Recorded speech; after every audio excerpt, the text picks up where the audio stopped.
Dear students அனைவருக்கும் வணக்கம். இந்த வீடியோவில் sub inspector of police notification 2025க்கான கால்ஃபர் வந்து வெளியிட்டுட்டாங்க. ஸோ அதுக்கான நியூஸ் வந்து எல்லாத்துக்குமே உங்களுக்கு தெரிஞ்சிருக்கும். இப்போ நாம் வந்து அந்த நோட்டிஃபிகேஷன் விட்டுட்டாங்க, இவ்வளோ வேக்கன்சி இருக்குது அப்படிங்கிறத பற்றி நம்ம பேச போகிறதில்ல. இந்த எக்ஸாமை நம்ம எப்படி கிராக் பண்ண போகிறோம், எப்படி நம்ம சக்ஸஸ் பண்ணி ஒரு மெரிட் கேண்டிடேட்டடாக நாம் இந்த தேர்வில் இடம் பிடிக்கலாம் அப்படிங்கிறத பற்றி தான் இந்த வீடியோவில் உங்கள்கிட்ட ஷேர் பண்ண போகிறேன். ஸ்கிப் பண்ணாமல் இருந்தீங்கன்னா கண்டிப்பாக ஏதோ ஒரு வகையில் உங்களுக்கு ரொம்ப யூஸ்ஃபுல்லாக அமையும். ஓகேவா? சப் இன்ஸ்பெக்டர் ஆஃப் போலீஸ் அப்படிங்கிற இந்த தேர்வானது ஒரு டிகிரி ஸ்டாண்டர்ட் தேர்வு அப்படிங்கிறது உங்களுக்கு நல்லா தெரியும். ஸோ அஃபீஷியல் வெப்சைட்டில் இன்னும் ஒரு 2 நாளில் வந்து நோட்டிஃபிகேஷன் வந்து ரிலீஸ் பண்ணிடுவாங்க. அது வரைக்கும் வெயிட் பண்ணுங்கள். ஸோ இதுக்கு என்ன படிக்கணும் அப்படின்னா, பள்ளி புத்தகத்தை தரமாக படித்தோம் அப்படின்னா கண்டிப்பாக இதை சக்ஸஸ் பண்ணிடலாம். 6ஆம் வகுப்புலேருந்து 12ஆம் வகுப்பு வரைக்குமே படிக்கணும். அப்போ 6th-லேருந்து 10th வரைக்கும் வந்து பார்த்தீங்கன்னா 75%, 11th 12th 25%. அப்போது இந்த கோர்வை வந்து 100%. சரிங்களா? அப்போது இந்த தேர்வுடைய பேட்டர்ன் எப்படி இருக்குது அப்படிங்கிறது இந்த தேர்வுக்கு படிச்சுட்டு இருக்கக்கூடிய அனைவருக்கும் தெரிஞ்ச ஒரு விஷயம். அதில் எப்படிலாம் ரேஷியோ கேட்பாங்க அப்படிங்கிறதையும் நான் ஓரலாக உங்கள்கிட்ட சொல்லிடுறேன். ஸோ 140 கொஷின்ஸ் இருக்கும். அப்போ ஒரு வினாவுக்கு 1/2 மார்க். அப்போ டோட்டலாக எவ்வளோ? 70 மார்க்குக்கு இந்த தேர்வானது நடைபெறும். இதில் 80 கொஷின்ஸ் வந்து ஜிகேவில் இருந்தும், ரிமைனிங் 60 வினாக்கள் சைக்காலஜி, மேக்ஸ், தமிழ், இங்கிலீஷ் இதில் இருந்து கேட்பாங்க. சரிங்களா? 10 வினாங்க பார்ட் பியில் நான் சொல்லிட்டு இருக்கேன். மொத்தம் 140 வினாக்களை இப்படி தான் பிரித்து கேட்பாங்க. இந்த ஃபஸ்ட்டு பார்ட்டுன்னு சொல்லக்கூடிய இந்த பார்ட் ஏவில் நமக்கு பொது அறிவுன்னு சொன்னல, அதுதான் 6th-லேருந்து 12th வரைக்கும். ஸோ எல்லாமே அந்த பார்ட்டிலேருந்தே கேட்டுருவாங்களா? அங்கே ஒரு சின்ன ட்விஸ்ட் வச்சுருக்காங்க. ஒரு 10 வினாக்கள் வந்து நடப்பு நிகழ்வுலேருந்து கேட்பாங்க. கரண்ட் அஃபேர்ஸ்லேருந்து கண்டிப்பாக கேட்பாங்க. ஸோ அது வந்து ஒரு டிசைடிங் ஏரியாவாக இருக்கும். இந்த தேர்வுக்கு படிச்சுட்டு இருக்கக்கூடிய மாணவர்கள் பள்ளி புத்தகத்தை நல்லா தரமாக படிச்சுட்டு ரிவிஷன் பண்ணிவிட்டு டெஸ்ட் பேட்ச் எழுதிட்டு இருப்பீங்க. இன்னும் நீங்கள் அடிஷ்னல் கான்சன்ட்ரேஷன் வந்து இந்த நடப்பு நிகழ்வுக்கு கொடுங்க. கண்டிப்பாக நல்ல ஒரு மதிப்பெண் பெற்றுக் கொடுக்கும். பார்ட் பியில் அதே போல் பொது ஆங்கிலம், தமிழ் மீடியத்தில் படித்த மாணவர்கள் பேசிக் கிராமர் வந்து ரொம்ப ஸ்ட்ரகிளாக இருக்கும். நீங்களும் கொஞ்சம் இம்ப்ரூவ் பண்ணிக்கோங்க. ஸோ இந்த 2 கேட்டகரி வந்து நல்லா படிச்சுட்டு இருக்கக்கூடிய மாணவர்கள் நல்லா ஃபோக்கஸ் பண்ணீங்க அப்படின்னா நல்ல டாப் மார்க் வந்துடலாம். இப்போ தான் நான் புதுசாக ஆரம்பிக்கிறேன், நாங்கள் என்ன சார் செய்கிறது அப்படின்னு ஒரு சில மாணவர்கள் மத்தியில் இந்த கேள்வி இருக்கும். பயப்பட வேண்டாம். திட்டமிட்டு செயல்பட்டால் கண்டிப்பாக நம்ம வெற்றி இலக்கை அடைய முடியும். Sub inspector of police examination அப்படிங்கிறது ஒரு சாதாரண பதவி கிடையாது. சரிங்களா? சமூகத்தில் மிகவும் மதிக்கத்தக்க ஒரு பொறுப்பான வேலை. இந்த பணிக்கு நீங்கள் போகணும் அப்படின்னு நீங்கள் பொறுப்பாக இருக்கணும். பொறுப்பு இல்லாமல் இருந்தீங்கன்னா இந்த பணியை நம்ம வாங்க முடியாது. அப்போ பொறுப்பாக இருக்கிறதுக்கு நம்ம என்னென்ன செய்யணும்? படிக்கணும், விளையாடணும். அதாவது ஃபிசிக்கல் இதுக்கு இருக்குது, அதுக்கான ப்ராக்டிஸை நம்ம செய்யணும். ஸோ இன்னையிலேருந்து நோட்டிஃபிகேஷன் இன்னைக்கு வந்துருச்சு. இன்னும் 2 days நீங்கள் எடுத்துக்கோங்க. என்ன செய்யலாம், எப்படி பண்ணலாம் அப்படிங்கிற ஒரு பிளானை வந்து நீங்களே டிராஃப்ட் பண்ணுங்கள். எடுத்த உடனே கண்மூடித்தனமாக இருக்க வேண்டாம். ஏன்னா இந்த கால்ஃபர் வந்து நியூஸ் கேட்ட உடனே சில மாணவர்களுக்கு ரொம்ப ஹாப்பியாக இருக்கும். சில மாணவர்களுக்கு ஹாப்பியுடன் இன்னொன்று இருக்கும், மன அழுத்தம், ஒரு குழப்பம், நம்ம சரியாக தான் இருக்கமா அப்படிங்கிற ஒரு ப்ரெஷர் வந்து உங்களை அட்டாக் பண்ணும். ஸோ இதிலேருந்து கண்டிப்பாக நீங்கள் வெளியே வரணும். அப்படி வெளியே வர முடியல அப்படின்னா ரொம்ப கஷ்டம். சரிங்களா? ஸோ அதுலேருந்து வெளியே வந்துடலாம். இன்னும் பெரிய விஷயமே கிடையாது. ஈஸியாக நான் சொல்கிற மாதிரி நீங்கள் செய்ய இந்த எக்ஸாமினேஷனை கிளியர் பண்ணலாம். சரிங்களா? பொறுமையாக நீங்கள் சிலபஸ் அப்படிங்கிறது என்ன அப்படிங்கிறது வெப்சைட்டில் கொடுப்பாங்க. அந்த சிலபஸை எடுத்துக்கோங்க. சிலபஸில் என்னென்ன டாபிக்ஸ் இருக்குது, எந்த மாதிரி ஏரியாவெலாம் இருக்குது அப்படிங்கிறத ஃபஸ்ட்டு நீங்கள் எடுத்துக்கணும். 2வது சிலபஸ் எடுத்துகிட்டு previous year question paper, last ஒரு 10 years நடந்த எஸ்ஐ எக்ஸாமினேஷன், பிசி எக்ஸாமினேஷனுடைய கொஷின் பேப்பர்ஸ் எல்லாமே ஓப்பன் படிக்கக்கூடிய ஸ்டூடெண்டாக இருந்தால் நீங்கள் டிபார்ட்மெண்ட் ஜிகே கொஷின்ஸையும் கொஞ்சம் பார்த்துக்கோங்க. ஏன்னா அந்த அடிஷனல் இன்ஃபர்மேஷன் ரொம்ப முக்கியம். ஏன்னா அதிலிருந்து ஒரு டிபார்ட்மெண்ட்டில் கேட்ட கேள்வி வந்து ஓப்பனில் கேட்கறதுக்கு வாய்ப்பு இருக்குது. நான் சொல்கிறது லா அண்ட் ஆர்டர் கொஷின்ஸ் கிடையாது, ஜிகே கொஷின்ஸை மட்டும் பார்த்துக்கோங்க அப்படின்னு நான் சொல்கிறேன். சைக்காலஜியும் கூட பார்த்துக்கோங்க. சரி, இது வந்து பேசிக். இது அடிஷனலாக நாம் பயிற்சி எடுத்துக்க வேண்டிய விஷயங்கள். என்னென்ன சிலபஸ்னால் என்ன, எப்படி என்னென்ன சிலபஸ் இருக்குது, ஹிஸ்ட்ரியில் என்ன படிக்கணும், எக்கனாமிக்ஸில் என்ன படிக்கணும், ஜாகிரபியில் என்ன படிக்கணும், பாலிட்டியில் என்ன படிக்கணும், ஃபிசிக்ஸு, கெமிஸ்ட்ரி, பயாலஜியில் என்ன படிக்கணும், அந்த மாதிரி பகுதிகளை தெரிஞ்சுக்கணும். அதே போல் மேக்ஸு, சைக்காலஜி கம்ப்ளீட்டடாக நம்ம ஒரு 30 டாபிக்ஸு ஃபாலோ பண்ணணும். தமிழை பொறுத்த வரைக்கும் இலக்கணம் தெரிஞ்சுக்கிட்டால் போதும். ஸோ பேசிக்காக 10th வரைக்கும் இருக்கக்கூடிய புக்கில் இருக்கக்கூடிய புக் பேக் படிச்சுக்கிட்டீங்கன்னா மோர் தென் எனக்கு. ஏன்னா 40% தான் கேட்குறாங்க. ஸோ அந்த 40% இருக்குது ரொம்ப ஈஸி. அதனால் நீங்கள் பேசிக் இலக்கணம் தெரிஞ்சுக்கிட்டு போனாவே நமக்கு மோர் தென் இனஃப். படிக்கணும், டிஎன்பிசிக்கு நான் படிச்சுட்டு இருக்கேன் அப்படின்னா நீங்கள் தாராளமாக நீங்கள் சேர்த்து படிச்சுக்கோங்க. சரிங்களா? ஸோ இதுதான் நம்ம செய்ய வேண்டியது. அதாவது சிலபஸ்னால் என்ன, ப்ரீவியஸ் இயர் கொஷின் பேப்பர் எப்படிலாம் கேட்டிருக்காங்க. ஏன்னா ப்ரீவியஸ் இயர் கொஷின் பேப்பர்லேருந்து நியர்லி ஒரு 5லேருந்து 6 கேள்வி வரும். அதே போல் அடிஷ்னலாக என்ன செய்யணும், 11th 12th ஃபோக்கஸ் பண்ணணும். 11th 12th முழுசாக படிக்கிறது யாராலையும் முடியாது. ஒரு வருஷம் ஒன்று டைம் கொடுத்தாலும் நீங்கள் 11th 12th படித்து முடிக்க முடியாது. ஏன்னா கிட்டத்தட்ட 24 புக்குகள் இருக்குது, 24 புக்ஸ். 24 புக்கையும் நம்மளால் படிச்சிட முடியாமலாம் எதுவும் கிடையாது. ஆனால் தேவையான இன்ஃபர்மேஷன் தெரிஞ்சுக்கிட்டால் மோர் தென் இனஃப். அப்போது 11th 12th ஹிஸ்ட்ரியில் இருக்கக்கூடிய box questions book back, 11th சரி 12th சரி. எக்கனாமிக்ஸ்லேயும் box question book back questions. அதே போல் geography box questions and book back. நான் பாக்ஸ் கொஷின் சொன்னோடனே வெறும் பாக்ஸை மட்டும் படிக்கக்கூடாது. மேலும் அறிந்து கொள்க, உங்களுக்கு தெரியுமா, தகவல் பேழை, இந்த மாதிரி எல்லாமே படிக்கணும். இது நமக்கு 11th 12th அடிஷ்னலாக படித்தே ஆகணும் அப்படிங்கிறத சொல்லணும். அதேமாரி பாலிட்டி, அரசியல் அமைப்பு பொறுத்த வரைக்கும் நீங்கள் அதை படிச்சுக்கணும். ஃபிசிக்ஸ், கெமிஸ்ட்ரி, பயாலஜி இந்த மாதிரி. அதே போல் எத்திக்ஸ், அறையியல் அப்படின்னு ஒரு பகுதி இருக்குது, அதையும் நீங்கள் கொஞ்சம் பார்த்துக்கோங்க. அதுவும் இம்பார்ட்டன்ட் கொடுத்து பார்த்துக்கோங்க. 11th 12th சொல்கிறேன்.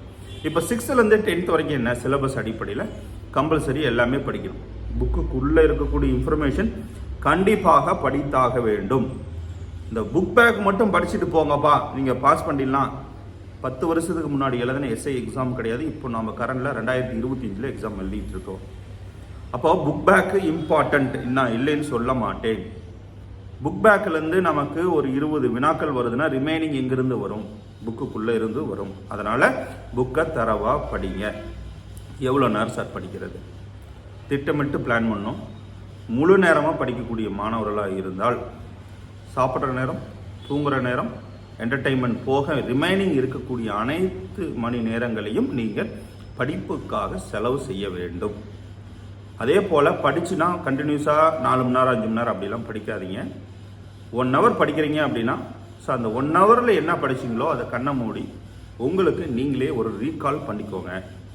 ஸோ என்ன படிக்கிறீங்க, 1/2 hour படித்தாலும் சரி, 1 hour படித்தாலும் சரி, என்ன படிச்சிருக்கீங்க அப்படிங்கிறத ஒரு மேப்பிங்காக மனசுக்குள்ளே அதை ஒரு கிளான்ஸ் பாருங்கள்.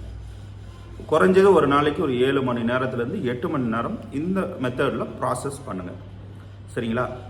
மெயினாக எனக்கு மேக்ஸ் வராது, சைக்காலஜி வராது அப்படின்னா நீங்கள் நல்லா கான்சன்ட்ரேட் பண்ணுங்கள். ஏன்னா இன்ஜினியரிங் ஸ்டூடெண்ட்ஸு நிறையா பேர் இதில் எழுதுவாங்க. கிட்டத்தட்ட 70% பீப்புள்ஸ் எஸ்ஏ எக்ஸாமினேஷனில் சக்ஸஸ் பண்ணி போகிறவங்க எல்லாருமே இன்ஜினியரிங் பேக்ரவுண்டு. ஏன் இன்ஜினியரிங் பேக்ரவுண்டு மட்டும் வேலைக்கு போகிறாங்க? ஆர்ட்ஸ் ஸ்டூடெண்ட்ஸ் அதிகமாக போக முடியல, வேறு ஒன்றும் கிடையாது. போக முடியலன்னு நான் சொல்லலாம். அதிகமாக ஏன் போக முடியல அப்படின்னா, ஸோ அவங்களுக்கு ஃபண்டமெண்டல் இந்த மேக்ஸ் அப்படிங்கிறது ஒரு பயம். ஹிஸ்ட்ரி படித்தவங்களுக்கு மேக்ஸ் பார்த்தாவே எனக்குலாம் அந்த மேக்ஸ் வராது இருக்கும். சில பேர் முயற்சி பண்ணி கற்றுக்குறாங்க, சில பேர் விட்டுறாங்க. ஆனால் இன்ஜினியரிங்கில் என்னன்னா பேசிக்காகவே அவங்க ஒரு இன்ஜினியரிங் அப்படிங்கிறதுனால மேக்ஸ் அப்படிங்கிறது அவங்களுக்கு ஒரு பெரிய பேர்டனாக இருக்காது. ஜென்ரல் இங்கிலீஷும் அவங்களுக்கு ஒரு பேர்டனாக இருக்காது. சரியா? அதனால தான் அவங்க அதிகமான ரேஷியோவில் போகிறாங்க, ஆர்ட்ஸ் ஸ்டூடெண்ட்ஸ் கம்மியாக போகிறாங்க. இதையே நம்ம சரி பண்ணிக்க முடியும். நீங்களும் ஹார்ட் ஒர்க் பண்ணுங்கள், தெரிஞ்சுக்கிறதுக்கு முயற்சி பண்ணணும். எனக்கு தெரியல, எனக்கு இந்த இன்ஃபர்மேஷன் தெரியல அப்படின்னு விட்டுட்டு போனீங்கன்னா கடைசி வரைக்கும் தெரியாது. இப்போ ஒருத்தர் உங்களை ஒரு கேள்வி கேட்குறாங்க, சரிங்களா? ஒரு கேள்வி உங்களை கேட்குறாங்க அப்படின்னா அதுக்கு உங்களுக்கு பதில் தெரியல. எனக்கு தெரியல சார். நீங்கள் ஒரு எஸ்ஐக்கு படிச்சுட்டு இருக்கக்கூடிய ஸ்டூடெண்ட், உங்களை ஒருத்தர் கேள்வி கேட்குறாரு, அந்த கேள்விக்கு உங்களுக்கு பதில் தெரியவில்லை. அப்போ நீங்கள் தெரியலன்னு சொல்லிடுறீங்க. அதே வினாவை அதே நபர் காலையில் கேட்டுட்டாரு, சாயந்தரம் மறுபடியும் அதே வினாவை உங்ககிட்ட கேட்குறாரு. எப்படி ஒரு ஜிகே கொஸ்டினை கேட்குறாரு. எப்போ காலையில் கேட்டார், நீங்கள் தெரியாதுன்னு சொல்லிட்டீங்க. அதே வினாவை சாயந்தரம் கேட்குறாரு, அப்போவும் நீங்கள் தெரியாதுன்னு சொல்லிட்டா யுவர் அன்ஃபிட். நீங்கள் எஸ்ஐ எக்ஸாமினேஷனுக்கு சரியான நபர் கிடையாது. அதே தெரியாதுன்னு நீங்கள் காலையில் சொல்லிட்டு சாயந்தரம் அதே கேள்வி அவர் கேட்கக்குள்ள அந்த பதில் நீங்கள் சொல்லிட்டீங்க அப்படின்னா யுவர் ஃபிட். ஏன் அப்படின்னா தெரியாதுன்னு சொன்ன அந்த விஷயத்தை நீங்கள் தேடலுடன் இருந்தீங்கன்னா கண்டிப்பாக தெரிஞ்சிருப்பீங்க. அதுக்கான என்ன ஆன்சர், அடிஷனல் இன்ஃபர்மேஷன் என்ன, எல்லாமே படிச்சிருப்பீங்க. இதுதான் ஒவ்வொரு ஸ்டூடெண்ட்டுக்கும் தேவையான முக்கியமான விஷயம். தெரியலைன்னா பிரச்சனை கிடையாது, தெரிஞ்சுக்கோங்க. சரிங்களா? ஒவ்வொரு டைமும் நான் சொல்லக்கூடியது மாணவர்களுக்கு இதுதான். ஸோ இப்போ தெரியலன்னா ஒன்றும் பிரச்சனை கிடையாது. உனக்கு ஒரு கேள்வி கேட்டு சார் வந்து வெளியில் போயிடுறாரு, ஒரு கிளாஸ் நடத்திட்டு கூட உனக்கு ஒரு கொஷின் கேட்டுட்டு இன்னும் 10 நிமிஷத்தில் வந்து கேட்பான் அப்படின்னா நம்ம எப்படி நம்ம புக்கு புரட்டியோ இல்லை கூகுளில் பண்ணியோ நம்ம வந்து ஆன்சர் தெரிஞ்சுக்கிறோம். அந்த மாதிரி தேடல் இருக்கும். தேடல் இருக்கக்குள்ள அடிஷ்னல் இன்ஃபர்மேஷன்ஸ் நமக்கு கிடைச்சிக்கிட்டே இருக்கும். சரி, ஓகே. ஸோ இதுதான் நம்ம படிக்க வேண்டியது. அதாவது சிலபஸ் என்னென்னு தெரிஞ்சுக்கணும், previous year question paper. So ஹிஸ்ட்ரியில் என்ன படிக்கணும், எக்கனாமிக்ஸில் என்ன படிக்கணும், 6th to 10th வரைக்கும் நம்ம 75% சொல்லிட்டேன். ரிமைனிங் இருக்குது 25% 11th to 12th வரும் அப்படின்னு சொல்லிட்டேன். ஸோ சைக்காலஜி மேக்ஸ் அப்படிங்கிறது சிலபஸ் அடிப்பில் ஒரு 30 டாபிக் இருக்குது. அதை பார்த்துட்டு போனால் போதும், ஈஸியாக பாஸ் பண்ணிடலாம். சரி, இதெல்லாம் எங்கே சார் போய் படிக்கிறது? இப்போ தான் என்னுடைய இன்ஸ்டியூஷனை பற்றி நான் உங்ககிட்ட ஷேர் பண்ணுவேன். விருப்பப்படக்கூடிய மாணவர்கள் தொடர்ந்து இதை வாட்ச் பண்ணுங்கள். ஸோ எஸ்ஐக்கு படிக்கக்கூடிய ஸ்டூடெண்ட்ஸுக்கு நம்மக்கிட்ட என்னென்ன இருக்குது அப்படிங்கிறதையும் நான் சொல்லிடுறேன். ஸோ எஸ்ஐக்கு படிக்கக்கூடிய ஸ்டூடெண்ட்ஸு நம்மக்கிட்ட ப்ரீவியஸ் இயர் கொஷின் பேங்க் அப்படிங்கிற விஷயத்தை கிளாஸில் டிஸ்கஸ் பண்ணுவோம். அதாவது ஒவ்வொரு லாஸ்ட் டைமில் வந்து பாக்டீரியா பற்றி ஒரு கேள்வி கேட்டிருக்காங்க அப்படின்னா அந்த பாக்டீரியா சம்மந்தப்பட்ட 6th to 12th வரைக்கும் இருக்கக்கூடிய ஸோ பாக்டீரியா ஓரியன்டான டிசீசஸ், ஸோ காசஸ், இது எல்லாமே உங்களுக்கு க்ளீனாக சொல்லிக் கொடுக்கும். இது கிளாஸஸில் நடக்கும். இந்த மாதிரி தான் எல்லா சப்ஜெக்ட்டுமே ரெகுலராக கிளாஸஸ் நடக்கும். சைக்காலஜி, மேக்ஸ், இது எல்லாமே உங்களுக்கு பயிற்சி அளிக்கப்படும். இப்போது என்கிட்ட வந்து படிக்க முடியாத ஸ்டூடெண்ட்ஸ்க்கு என்னென்ன இருக்குது அப்படின்னா புக்ஸ் இருக்குது. 6th to 10th வரைக்கும் சயின்ஸ், சோசியல் புக்ஸ் இருக்குது. 11th to 12th நான் சொன்னது போல் box questions and book back questions அவைலபிளாக இருக்குது. ஏப்ரல் லாஸ்ட் வீக் வந்து உங்களுக்கு நான் ரிலீஸ் பண்ணுவேன். அப்போ நீங்கள் பர்ச்சேஸ் பண்ணிக்கலாம். ஆன்லைன் டெஸ்ட் பேட்ச் இருக்குது. டெஸ்ட் புக்கு அவைலபிளாக இருக்குது. கிளாஸஸும் அவைலபிளாக இருக்குது. ஸோ எந்த ஒரு தயக்கமும் இல்லாமல் முழுமையாக அர்ப்பணிப்போடு படிக்கக்கூடிய மாணவர்கள் வந்து பயிற்சி எடுத்துக்கோங்க. இல்லை புக்ஸ் வாங்கி யூஸ் பண்ணுங்கள். ஆல்ரெடி நம்மளுடைய பயிற்சி மையத்தை தொடர்பு கொண்டு எஸ்எஸ் பப்ளிகேஷன் புக்ஸ் ஏதோ ஒன்று நீங்கள் வாங்கியிருந்தால் 100% நம்பிக்கையோடு படிங்க. சார், நான் லாஸ்ட் இயர் வந்து உங்கள்கிட்ட மாவீரன் டெஸ்ட் புக்குன்னு ஒன்று வாங்கினேன் சார், அதை படிக்கலாமா? தாராளமாக படி, வேண்டான்னே சொல்ல மாட்டேன், தாராளமாக படி. ஸோ அதிலிருந்து நமக்கு கொஷின்ஸ் வருது வரல அப்படிங்கிறது இல்லை. அதில் வந்து யூனிட் வைஸ் உங்களுக்கு சிலபஸ் கொடுத்துருவோம். அதை படிச்சுட்டு நீங்கள் எழுதுனீங்க அப்படின்னா நீங்கள் கண்டிப்பாக அடிஷ்னல் இன்ஃபர்மேஷன் தெரிஞ்சுக்க முடியும். சரிங்களா? ஸோ நம்பிக்கையுடன் திட்டமிட்டு படிக்கணும். டெஸ்ட் பேட்ச்னா என்ன அப்படிங்கிறத சில மாணவர்கள் புரியாமையே ட்ராவல் பண்ணிகிட்டு இருக்கீங்க. டெஸ்ட் பேட்சுங்கிறது ரொம்ப ரொம்ப முக்கியமான ஒரு பார்ட். நாம் நிறையா படிச்சிருப்போம், ஆனால் அந்த படித்ததை ப்ரெசன்டேஷன் பண்ணக்கூடியது அந்த தேர்வான அந்த 2 மணி நேரம். எக்ஸாம் ஹாலில் போய் உக்காந்து பதட்டம் இல்லாமல் அந்த கொஷின்ஸ் எல்லாமே படித்து சரியாக ஆன்சர் ஓஎம்ஆரில் மார்க் பண்ணக்கூடிய அந்த ப்ரெசன்டேஷன் தான் நமக்கு சக்ஸஸை கொடுக்கும். அந்த ப்ரெசன்டேஷனை வந்து நம்ம கிளியராகவும் கான்ஃபிடெண்ட்டாகவும் கொடுக்கறதுக்கான ஒரு பயிற்சி தான் இந்த டெஸ்ட் பேட்ச். எந்த அளவுக்கு தேர்வுகளை நீங்கள் எழுதி பார்க்குறீங்களோ அந்த அளவுக்கு உங்கள் ரிசல்ட் வந்து உங்கள் கையில். தேர்வே எழுதாமல் சும்மா புக்கையே நீங்கள் படித்து 100 புக்கு நீங்கள் அடிக்க வச்சுருந்தாலும் சரி, 100 முறை நீங்கள் ஸ்கூல் புக்கு படித்தாலும் சரி, சக்ஸஸ் பண்ணுறதுக்கான வாய்ப்புகள் மிக குறைவு. ஆனால் அதுவே நீங்கள் 10 டைம் படிச்சுட்டு 20 டெஸ்ட் எழுதி பார்த்துருந்தீங்கன்னா சக்ஸஸ் ரேஷியோ அதிகம்.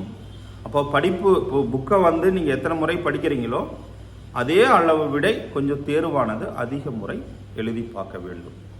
இதுதான் சக்ஸஸ்க்கான வழி. கண்டிப்பாக எல்லாராலையும் சக்ஸஸ் பண்ண முடியும். முழு அர்ப்பணிப்புடன், மனதளவில் உறுதியுடன் நீங்கள் இதற்கு உங்களை தயார் செஞ்சுக்கிட்டீங்க அப்படின்னா இந்த எஸ்ஐ எக்ஸாமினேஷன் கிளியர் பண்ண முடியும். So all the best. உங்களுக்கு ஏதோ ஒரு சந்தேகம் இருந்தால் ஸ்க்ரீனில் தெரியக்கூடிய வாட்ஸ்அப் எண் கால் செய்ய வேண்டாம், ஜஸ்ட் கிவ் மெசேஜ் பண்ணுங்கள். ஃப்ரீயாக இருக்கக்குள்ளே உங்களுக்கு ரிப்ளை வரும். உங்களுக்கான தேவையான புத்தகங்கள், சந்தேகங்கள் ஏதோ ஒன்று இருந்தாலும் நீங்கள் எங்களை தொடர்பு கொள்ளுங்கள். அதற்கான சொல்யூஷன் உங்களுக்கு கிடைக்கும். All the best. Good luck.